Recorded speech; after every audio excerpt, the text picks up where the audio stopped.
out my bedroom window, and gee, the trees had gotten green overnight, it seemed, and the two boys come wrestling in the bedroom, shoving and joking, teasing each other, and instead of me sort of kicking the covers and shaking my fist, I just thought, oh gosh, they're beautiful kids.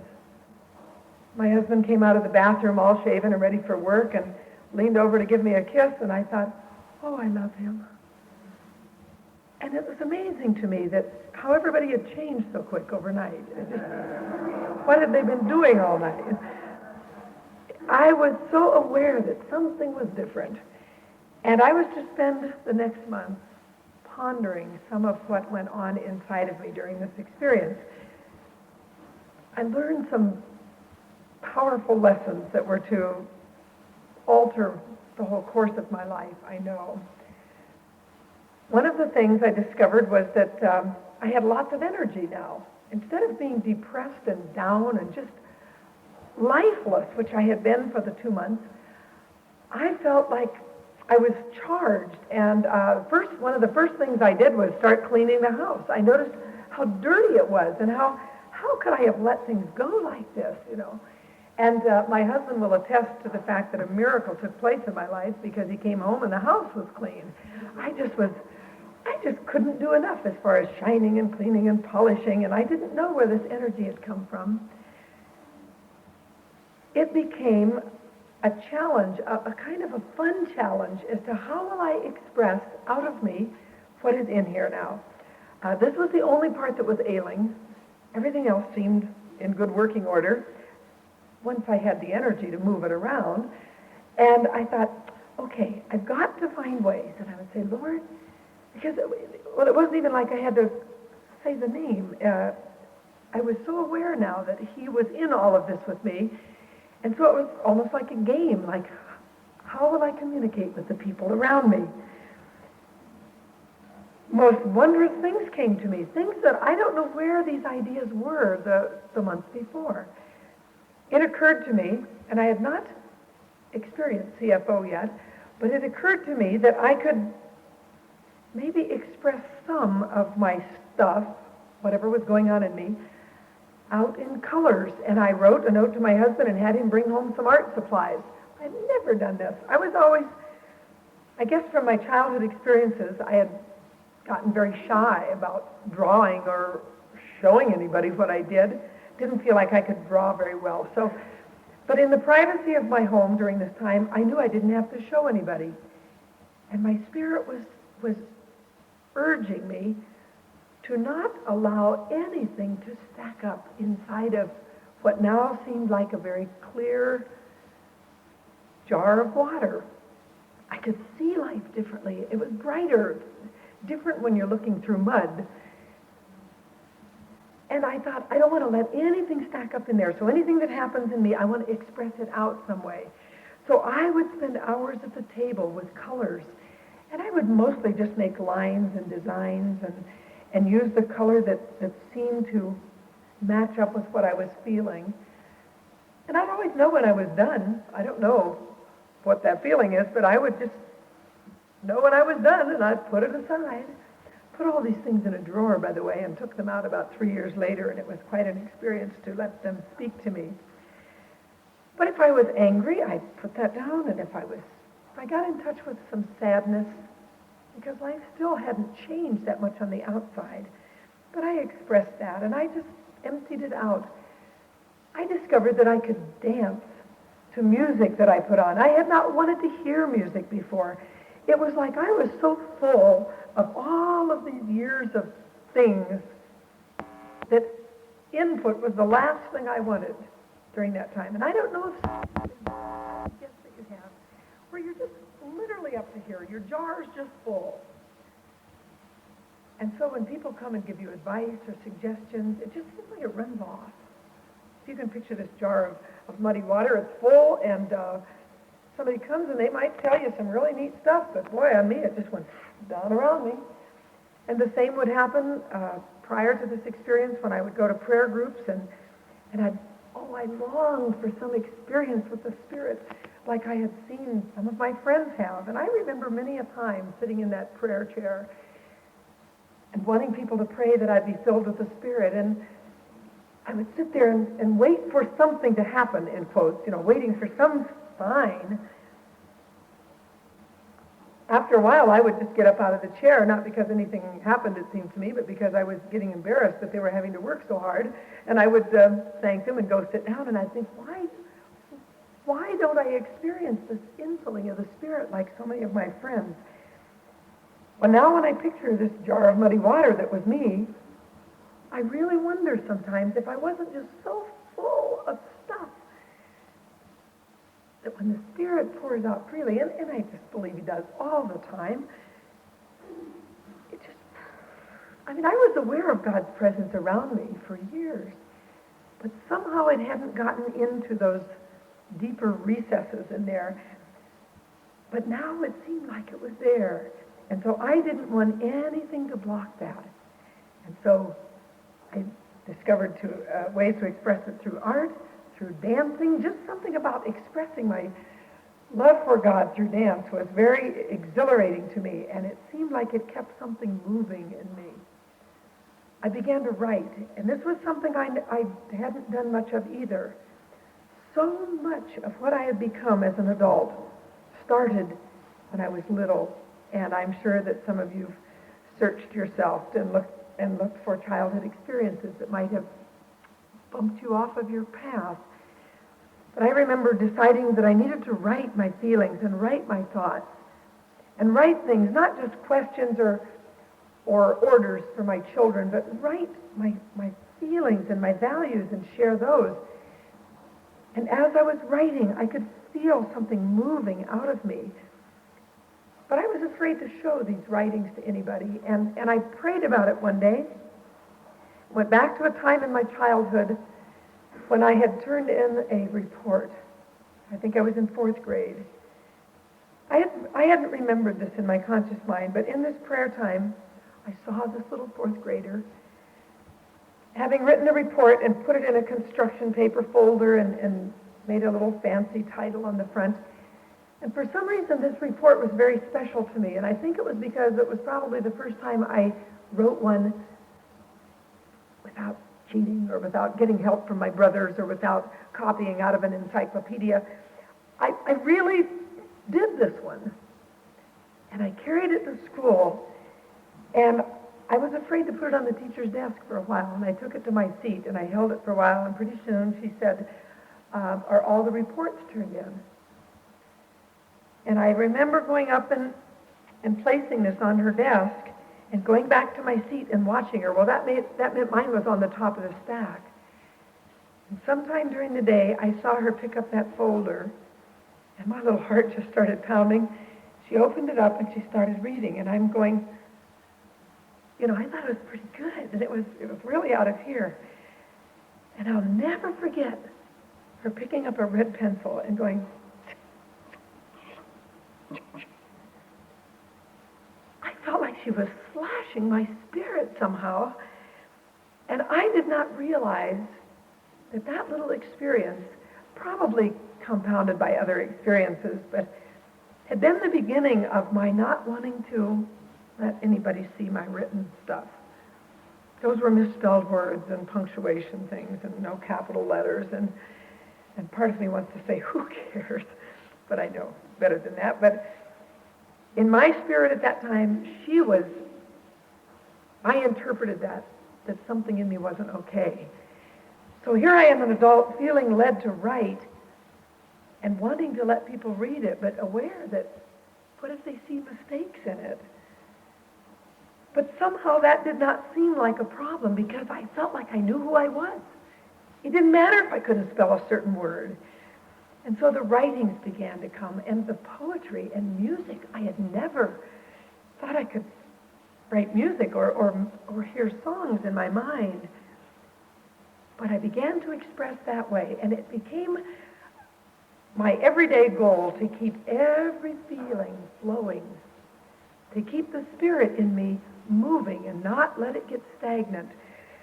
Well, the real challenge came to me when I realized that I wanted my life to be more than just sitting in my house and coping, or even keeping my house clean and coping. Because, as I said last night, I wanted so much to matter. I wanted to be a part of helping something. And so I knew I've got to go out again. I've got to go back out in this world, and I'm still a mute. But it didn't seem like it mattered as much now. And I think it's because I had poured out all of those childhood things that had hurt me, and the Spirit just washed over those places and truly healed them. And so my programming that said, uh-oh, don't go out because you'll be embarrassed, I would think of that, and then I would think, what does that matter? It doesn't seem to matter now. I'll just go. And so it's a little embarrassing. But I know better than to tell somebody when they're really hurting, well, just go do it, It's almost like if they can, they would. If they can't, back up a little bit and see what might be going on in there. One of the things I thought of last night after I was in my room, and another embarrassing moment when I was out and couldn't talk. Well, this even happened to me this third month. Maybe that's why it was at this part of the story. So you can imagine this. My husband comes home from work one night and he says, honey, let's go out for hamburgers. You don't have to cook dinner tonight. And he got the two boys, and we got in the car, went to a restaurant, a little coffee shop, and we're sitting there in the booth, and I looked across at my son, two sons, one of them sitting like this, and I noticed his arms were really dirty. And apparently my husband had told him to go wash his hands, which he did. They were very chalk white, but here's these little marks going down like this, I'm looking and I'm going, oh, I have a son that people probably look at and say, I wonder what kind of a mother he has. There he was, mine. So I took my notepad, which I did carry occasionally, and I could write notes to my family when they were sitting in a booth waiting for their food. They would not walk away then. So this was a captive audience. And I wrote, look at your arms, they're filthy. You've got to take a shower tonight. And I underlined it, the big exclamation point, and I handed it to him, and he read it and went, okay, put it down. We ate. We got up after we were done eating, went up to the cashier's counter, and the boys ran on outside to the car, and I was just standing there with Dan while he was paying the bill, and just happened to glance back to the booth where we were, and here's the waitress picking up the tip and picking up this note and going, and I all of a sudden went like this, and I ran to the car. Now, here's a little example of my husband's and my communication. He assumed that I got sick because, all of a sudden I went, and I ran to the car, got in the back seat, crouched down, did not want her to see me. We were going to go visit friends afterwards, but instead he is speeding home. And I can't tell him that I'm not sick. I can't tell him what the problem was. But, my husband and I learned so many things about each other. The main thing I learned was that he didn't know me at all. We had lived together for 12 years, and when I listened to him answer for me, my goodness, where was he getting this? He would speak for me with our friends, and I couldn't believe how much he didn't know about me. But remember when I said last night that I was a person that never shared what I was feeling? And I think that's the stuff that makes for relationships. I really believe it. To share the hopes and the dreams and the feelings and the loves and the hurts and that sort of thing. I know now that is why I didn't have friends coming to my rescue or coming to comfort me, because I had withheld that part of myself. I recall when I began to go out again in public as a mute, that often I felt like I was living in my body looking out at everybody because nobody regarded me. They would see me and go, and I'd do this back. And it was a strange experience of being a passenger inside of the vehicle. And they could see the vehicle, but they didn't know I was in there. And that's, by the way, why I called my book, Hey, Mommy, Are You In There? The boys would come in sometimes from play and start talking to me, and I would be just sort of sitting and staring. And there were times that they would stop in the middle of a sentence, and one son came up and touched me once and said, Mom, are you in there? And he was really concerned that I had really gone out to lunch, I guess. They know, people know when you're in there, and I wasn't totally present all of that time. So that was a strange experience to realize that the me that is really me is not this body. Hangs around in there, but I needed to find ways now as a mute to let that part of me out. The real challenge became that if I wanted anyone to know me, I would have to become what I believed. I would have to be it. I couldn't talk it anymore, and I had learned to talk some pretty eloquent stuff, I thought. But the test of becoming it, of being it, in other words, if I cared about somebody, I had to act it out. If I loved somebody, I had to do it, be it. Couldn't say, hey, want to go to lunch? I learned all kinds of coded ways to let people know a little bit about what was going on. But code didn't work at this time. I needed to get to it. If I was sad, I needed to be sad so people would know I was sad. So the fear at times of being really congruent, of being the same out here as I was in there, was a real challenge. But something began to happen in my relationships. They began to feel healing, and people began to care more once they knew that I needed caring and that I wanted caring. I never thought the time would come in my life when I would welcome pain or tears. On the same tape that someone brought me, and I shared the song last night, that I can't be in touch with you if I'm not in touch with me, there was another song that I'd like to share, and it's called Good Morning, Pain. And I couldn't believe what I was hearing this singer express and how much my spirit was responding to that, because I was getting to the place where I was kind of excited to feel pain because I hadn't felt anything for years. I thought that I was mature. I thought I was totally fixed up. I didn't have to feel. But I was beginning to realize that whatever doors we close, or whatever those switches are that we throw so that we don't get hurt anymore, is the same thing that blocks out the good stuff, the love and the thing that makes us feel connected to each other. And so I was realizing that to fling the doors open meant that now I could get out of myself. People would get to know me. I was starting to feel love, but the risk of that is that, oops, it might hurt sometimes. But that was okay because it was becoming a sign that I was alive and that I was still open if I felt some pain. And so I'd like to share this song. Good morning, pain. Good morning, tears. And maybe some of you have welcomed these things in your life at times, knowing that with it brings the other side of it too. Good morning, pain.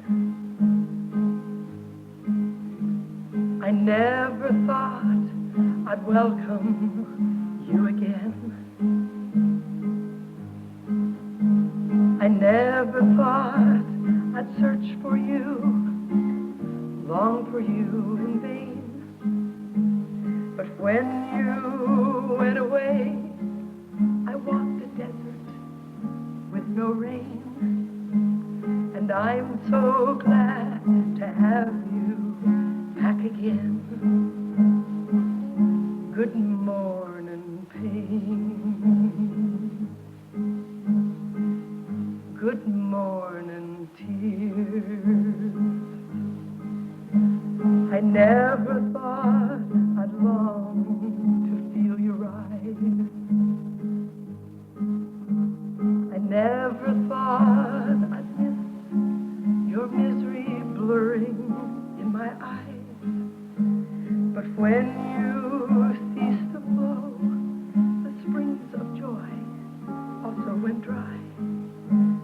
And I'm so glad to hang my head and cry. Good morning, tears. Good morning, love.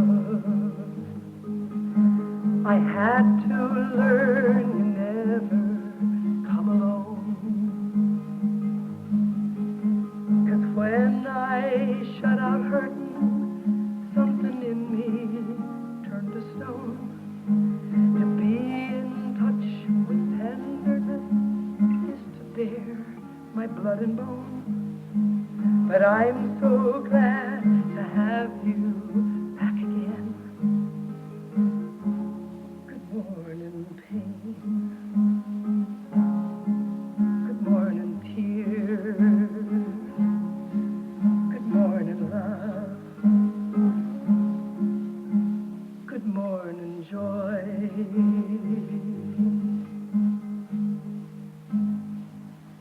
I bless the gal that wrote those songs, those two songs that were to lead me into some very new places. I mean, I never thought I'd get excited about feeling pain or feeling okay about crying. But let me tell you, people, if you have been afraid to cry, leave it back here. I really encourage you to test the safety of this place.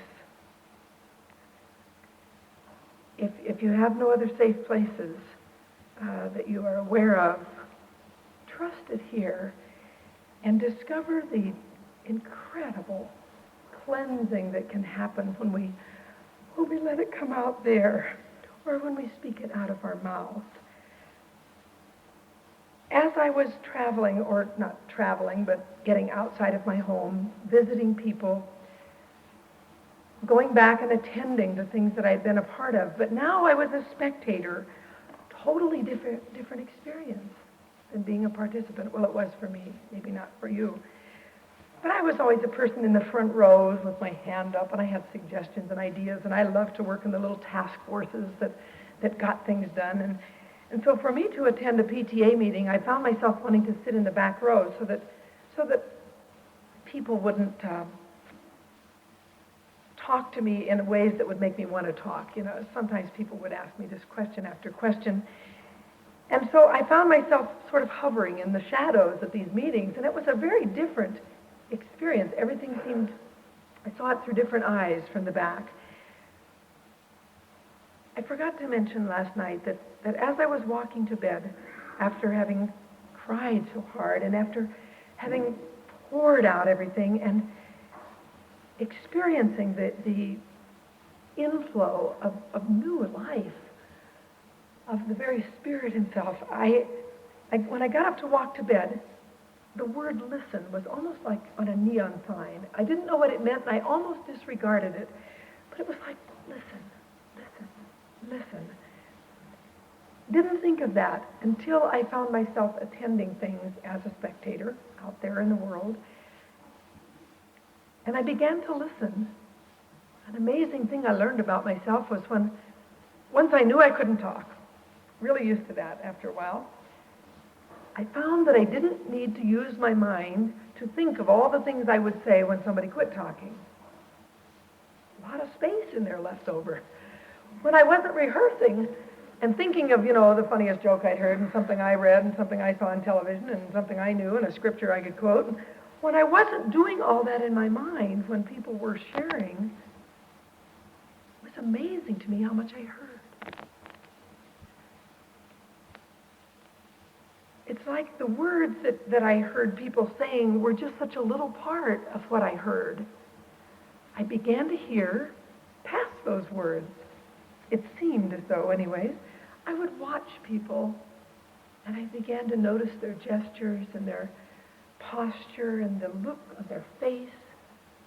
I even watched them a couple minutes after they said, "Oh, I'm fine, thank you." And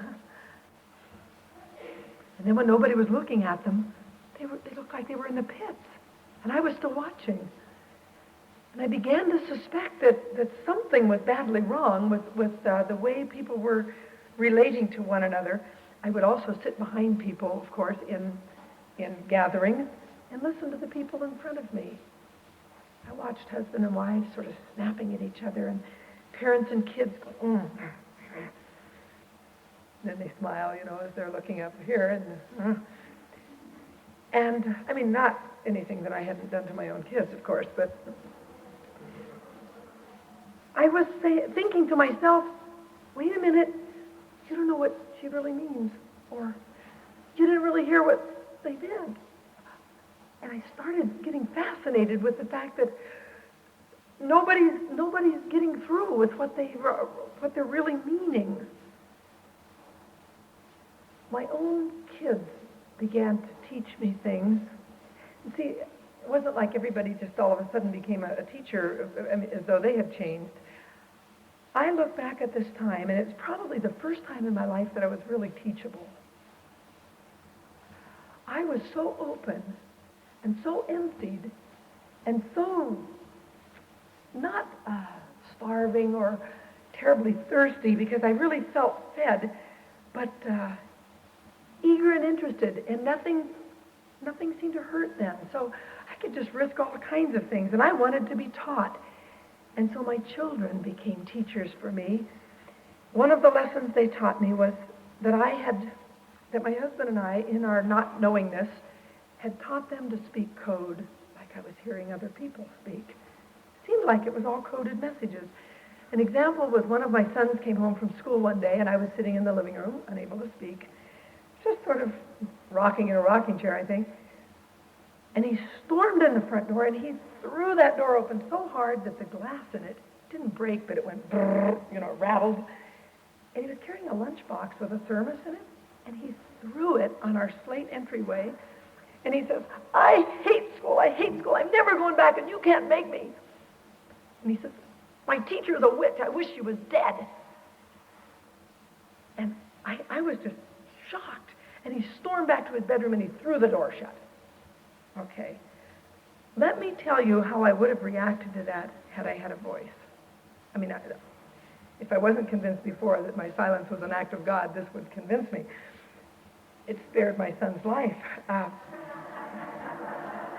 My triggers were such that when he would have come in and thrown that door open, I would have already gone, before he even got to the next sentence.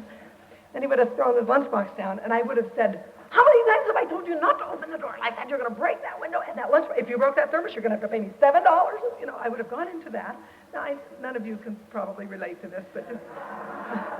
And then I would have said, and you are too going back to school. You're going to go to school as long as you live in this house, and your teacher's a lovely woman. I met her at PTA, and she's a lovely woman. What did you do? And then I would have said, now you just go to your room until you can come out with a smile on your face. It really works, doesn't it? Oh, I know that's what I would have done. But in light of the fact that I had no voice, praise the Lord, I sat there and I gripped the chair and prayed that I wouldn't get up and kill him. I sat there and I thought, I didn't want a child that acted like that. That was just terrible to me. And I sat there and I'm saying, Lord, what am I going to do with him? See, I still thought that I was to do things to him and with him. I bet it wasn't 3 minutes until he appeared in the doorway of the living room, and he stood there for a minute and looked at me across the room, and tears welled up in his eyes. Now, here was a 9-year-old who was being taught by a mother who had been taught that boys don't cry. Don't be a sissy. There's nothing to cry about. Straighten up. I had not allowed my kids to express any feelings either. And so to see him with these tears was a real surprise to me. And the minute I looked at him and he looked at me, he began to sort of fall forward. And he ran across the room and fell in my lap. And he said, oh, Mom, it was so awful. And a story unfolded about his standing up in front of class to give a report. And he had mispronounced a word, and the kids laughed, and the teacher corrected him, and then he got to that word again, and he forgot it, and he said it wrong again, and then this time all the kids corrected him, and they started laughing again. And then he got real nervous, and he couldn't find his place, And then the teacher said, well, why don't you just sit down? You obviously didn't study. And he had. And he had wanted to ask his mom how to pronounce a word, and he couldn't. And he sobbed. And because I couldn't talk, all I did was this. And in about 2 minutes, he sat up and he went, can I have a cookie? And I thought, how did he get fixed? How did he get fixed? He said, I'm going to get on to Billy's. And he took off. And do you know, that was such a totally different experience. See, had I yelled at him and had I punished him, then I would have let him out of his bedroom for dinner, and he would have put the plates down like this, and I would have yelled at him for that, and then he would have said, well, it's Darren's turn anyways. Darren never does anything. And then I would have said, Darren, you quit teasing your brother, and you get... And then they would have been, and then it would have gone on for a week. My husband would have come home and said, how was your day? I was, these kids are driving me up the wall, and then it just goes on. Because I didn't talk, I found out that his language, his behavior was code. The door and the lunchbox didn't mean I hate school, I'm never going back. His teacher's a witch, I wish she was dead. He didn't think she was a witch or wish she was dead. I would have missed the whole message if I was able to talk. That was a shocking thing to me, and I just sat there and I thought, do you suppose that everybody's talking code? Because for whatever reason, they get the feeling that they can't really be real. And so, my new mission in life was to become a decoder of messages and to go listen to people and to see if I could pick up what was going on past those words. I prayed one night to God and I said, Lord, I don't know what you have in mind for me, but I'm going to trust that there is a plan, or that you can use this, or we can find something, or I don't remember the exact words, but I just knew it had to be a team effort here. And I said, Lord, it's occurring to me that the thing I would love to do with my life is to find ways for people to communicate and to express who they really are, and thereby fall in love with each other. And I had no idea, no clue as to how that could happen. But I remember praying it and going to bed with a little feeling of excitement, like something's going to break. I think it was the next day that I was wandering around in my house. I cleaned it all up, and someone started pounding at my door. And I didn't always answer the door. It's so frustrating to have salesmen or people from different religions coming and start talking, and I didn't like to be rude and just slam the door, and so I didn't always answer the door, but this person was very persistent. It was pound, pound, pound, pound, pound, and I thought, gee, they know I'm in here, or they're desperate. So I went and I opened the door, and here was a young girl, maybe 19. I didn't really know her, but I had met her once. I knew her mother.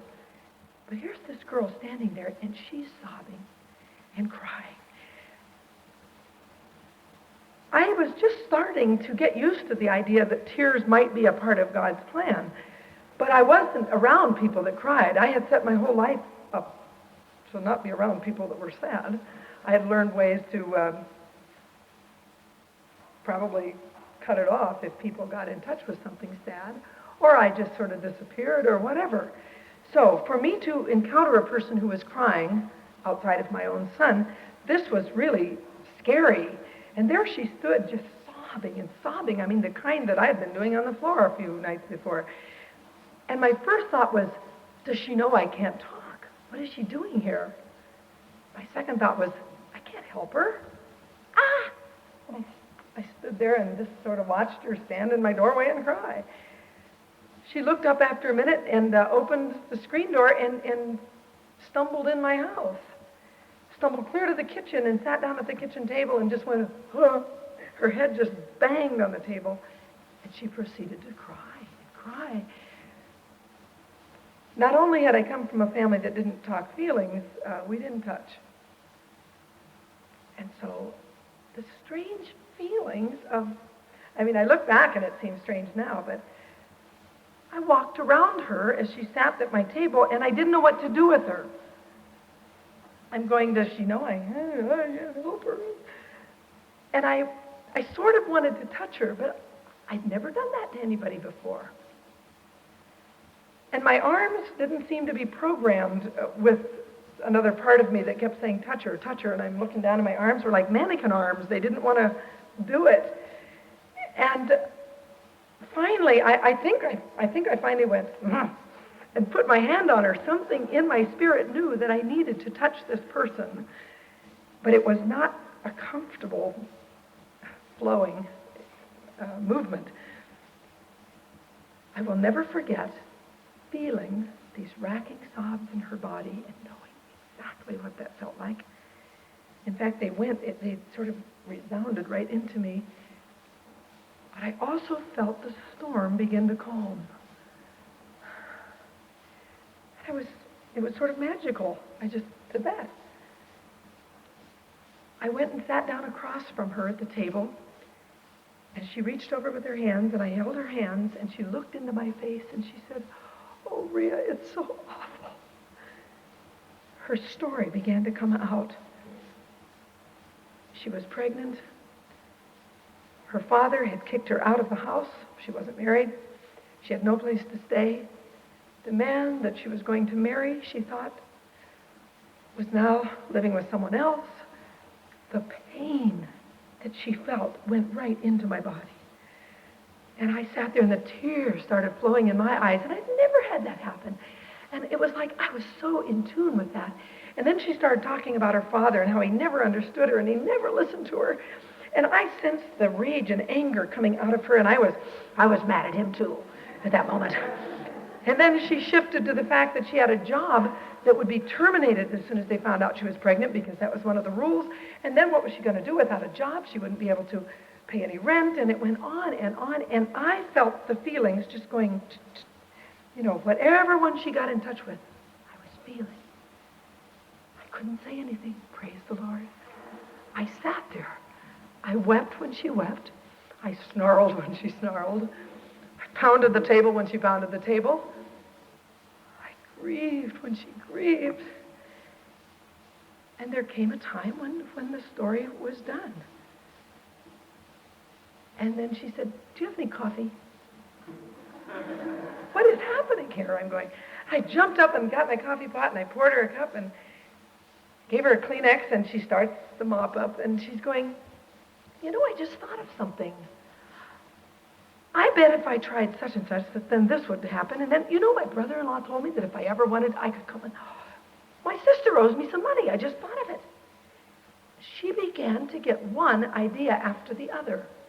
And I'm sitting there going, and they all sounded great to me, almost as good as the ones I would have given her, but I couldn't believe it that she was getting so excited. And pretty soon we're up dancing. We're going around the kitchen and shaking our heads, and she said, "Doggone it, I'm going to do it. This isn't going to get me down." And she stopped and she looked at me, and she threw her arms around me and held me like I had never been hugged. She said, "Rhea, thank you, thank you, thank you." I thought, what did I do? What am I doing? Because I felt so useless. And then she backed away and said, "I'll let you know how it turns out." She ran out the door, jumped over some juniper bushes, and disappeared. And I was stunned. Nobody had ever thanked me like that for any advice I gave. Which could tell you about the advice, or it could tell you that maybe that's not what they want or need. And so I sat there and I said, "Lord, something strange is happening, and I have to figure this out. What is this? What am I doing so well?"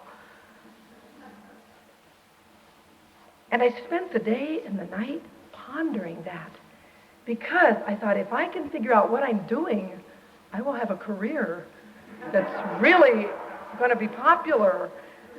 because I had seen those two people transformed from the pits, like the dirty little caterpillar in the dirt to the butterfly in just no time at all. And that's what I had wanted my life to be about anyways. I'd never seen such quick changes. So that night, I was saying, Lord, help me figure out what I'm doing so that I can do it intentionally. Because people need to be healed like I'm seeing.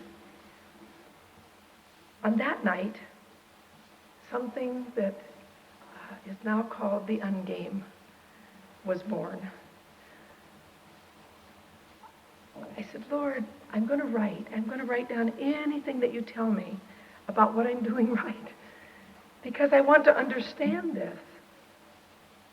And I had no suspicion that what was going to come out of me would become a game. It's not like I sat down and thought, well, I think I'll make up a little game about this. Never entered my mind. I began to write some of the, I guess I'll call them ingredients, of a healing encounter. People have to sit close. I guess my question was, what can I offer to people? What can I suggest, or what can I teach people to do that will help them communicate with each other? I guess that was my real question. So that healing would take place. The first thing I wrote down was that it seemed like you'd have to sit close, facing each other. Little group, 2, 3, 4, 5. I couldn't imagine it across the room in a big group. And then I wrote down, be willing to talk feeling stuff, heart stuff, not head stuff. That's okay. There's a place for that. When other people are talking head stuff, that's the same language. When somebody's talking heart stuff and you talk head stuff, that is as different as Spanish and Chinese. I'm really learning that. If somebody talks heart talk to me, if I care about them, I need to respond in the same language. Spanish needs Spanish to understand. Chinese needs Chinese to understand. If they talk to me in heart talk and I answer them with questions like, say, well, how'd you do that? Well, how come you did that? Well, why didn't you do this? Well, listen to this advice. That's head talk, and it doesn't affect. Well, I take it back. It does. It makes it worse sometimes. And so it became so clear to me that we needed to learn something about language. And heart talk needed heart talk. And it didn't always need to be verbal. And so I wrote down that you need to talk, first of all, from the heart. Then I thought, oh, that's so scary. How would anybody just, after maybe not doing it for years, feel safe to talk from their heart?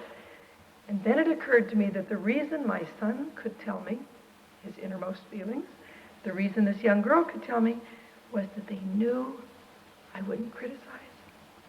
They knew I wouldn't judge it. They knew I wouldn't give advice. They knew I wouldn't condemn.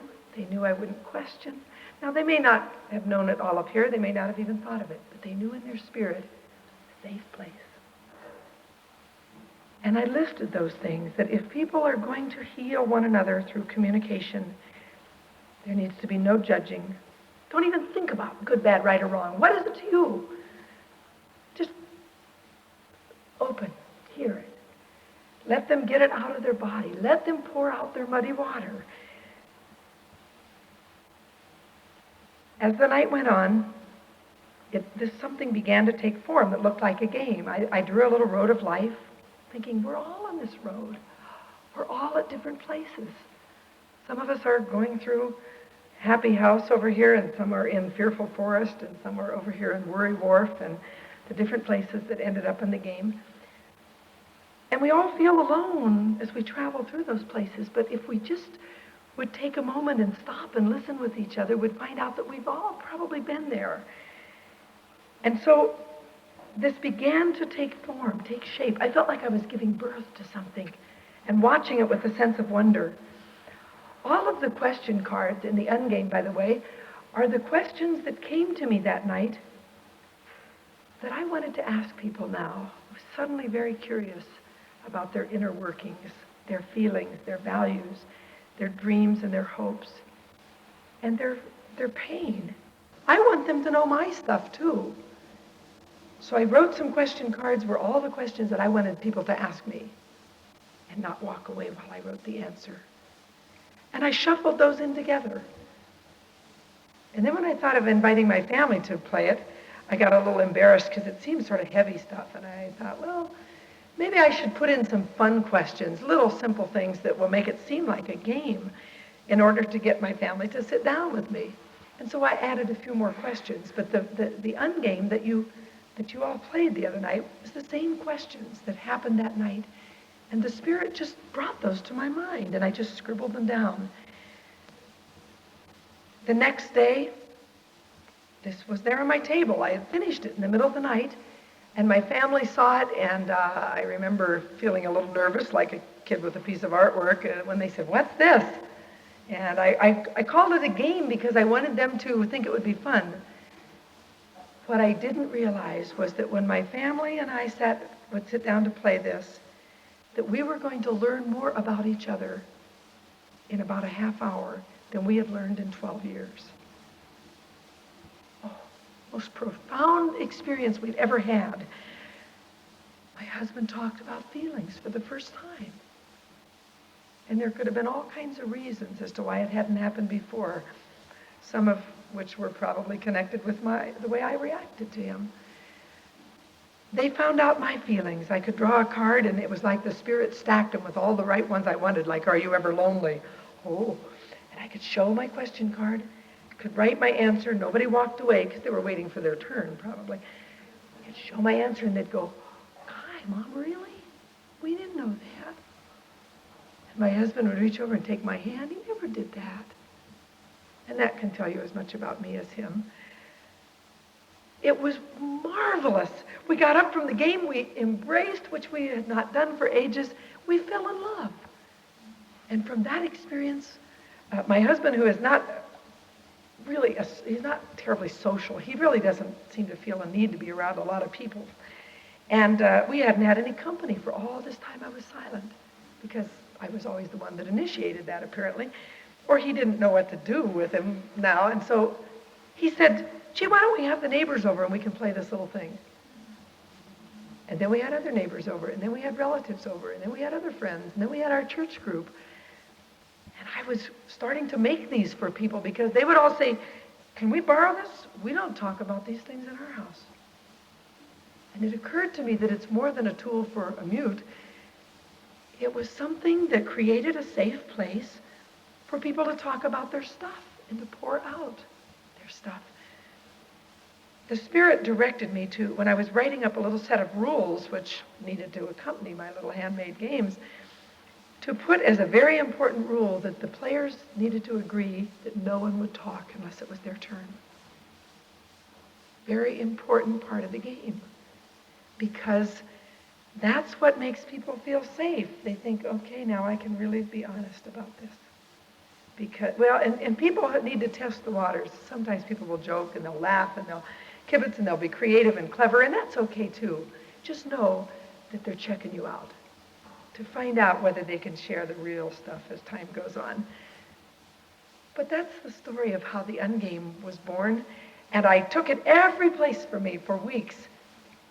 And all of a sudden I looked at my calendar one day and it was the 90th day. The day to go to the doctor.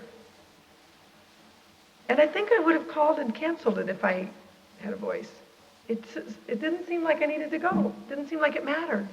Because all of my relationships were so loving now and so expressive and so honest and so open and so healing that I thought it isn't even going to matter if I get my voice back. But because I couldn't call to cancel it, I thought, well, I better go. I went in and I sat there and I carried a little game under my arm. I was going to show him how I had learned to communicate without a voice. And he looked in my throat, and there was that face again. I watched it. And pretty soon the examination was over, and he said, this is really interesting. I was afraid to even process that. And he said, I don't know what you've been doing, but keep it up. because your throat is healed perfectly. It's fine. It's over. You're done. Go. And I didn't know what to think. He said, you can talk. And a lot of people say, what was the first thing you said? I didn't have anything to say. My husband would like to have a recording of that. Nothing mattered that had to come out my mouth. I just gave him a big hug. And I went home and I thought, whatever I've been doing, keep it up. And I know without a shadow of a doubt, for me, in my life, that the healing that took place in my throat was connected with the release of 35 years of feelings that had been bottled up right there. In fact, the image I saw, and I just saw it again, some of you probably have had a drawstring purse. Those used to be popular. You know, here's a pouch, there's a string that pulls this way, and it goes, know that? Okay. I saw an image when I was trying to understand what happened in my body, Lord, how is this that I could be healed of something through what happened. I saw this drawstring purse, and this was full of all of my years of bottled up, unexpressed stuff. The two drawstrings, one of them was resentment, because I had all these things I wanted to say all my life and couldn't say because I wasn't supposed to, I thought, and I kept all that in, and so resentment constricted my throat. And then what would happen would be I would blow up.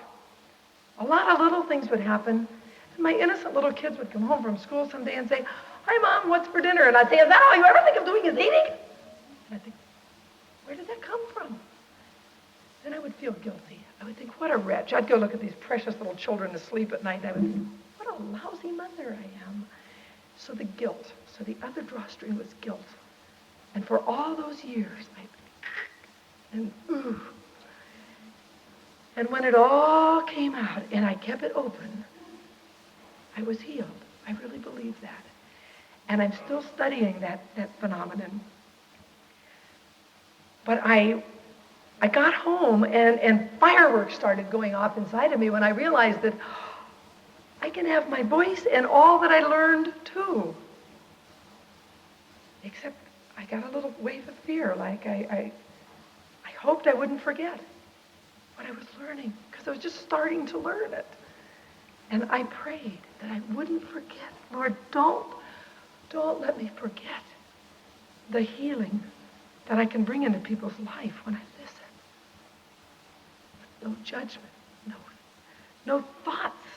Just receive it. And I don't have to take it into myself.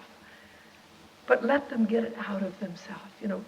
Let me be a safe place for people. And then I need to be willing to risk trusting you with my stuff, to find out that you play a part in my healing too.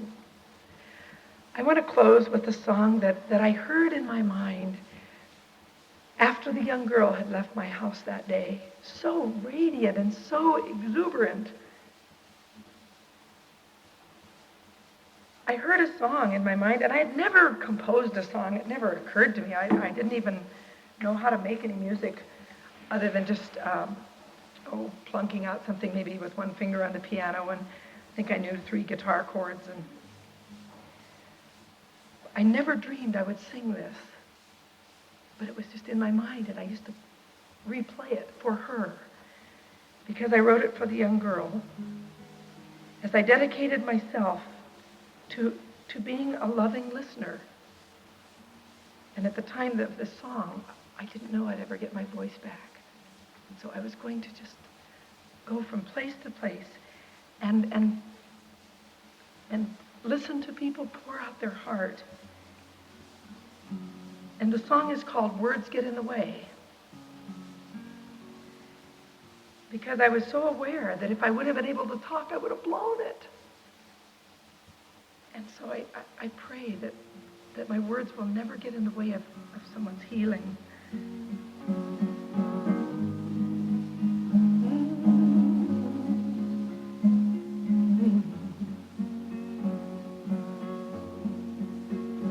Oh, I came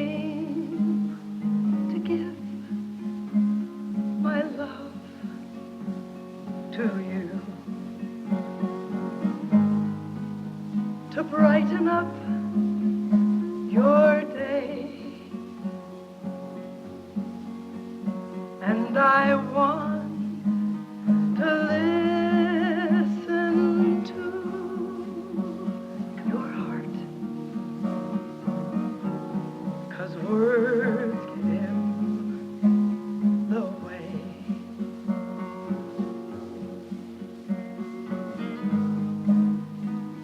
I know why you're crying.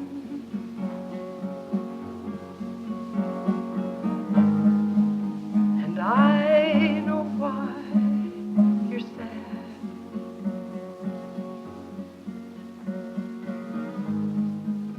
And I have come to sit by you, so you won't feel so bad. Yes, I came to give my love to you, to brighten up your day.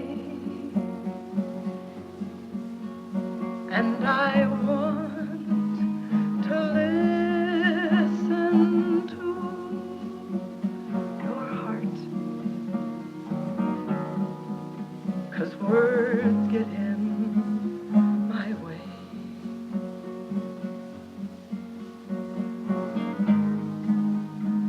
I can feel you hurting. Yes, I can feel your pain.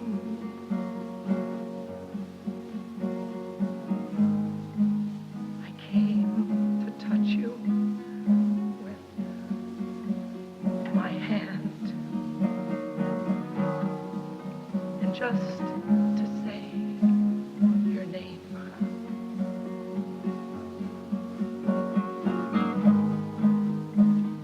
Tell me what you're feeling.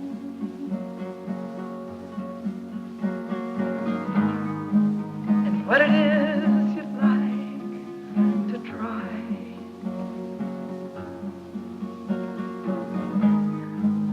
And I promise I won't criticize you. I won't even ask you why.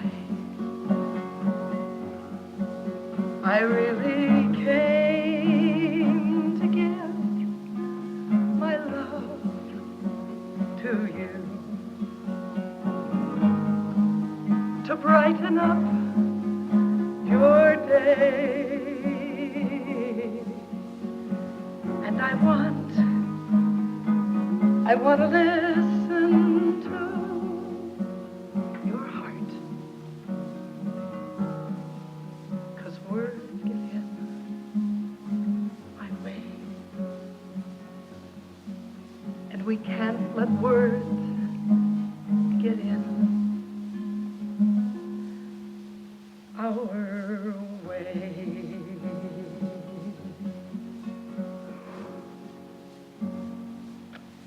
Will you pray with me, please?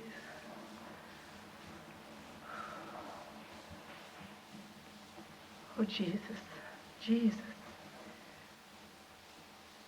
Thank you, Lord Jesus, for being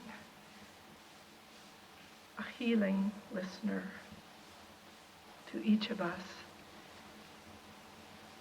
And Lord Jesus, thank you for doing your work through people who are willing to be open and accepting and caring for each other. Jesus, remind us,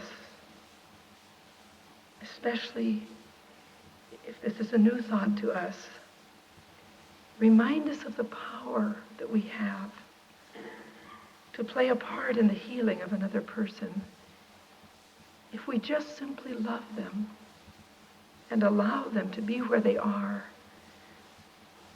so that they can move on to what they might become.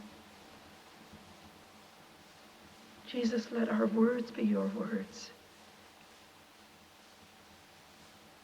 Be in our touch, Lord, as we risk reaching out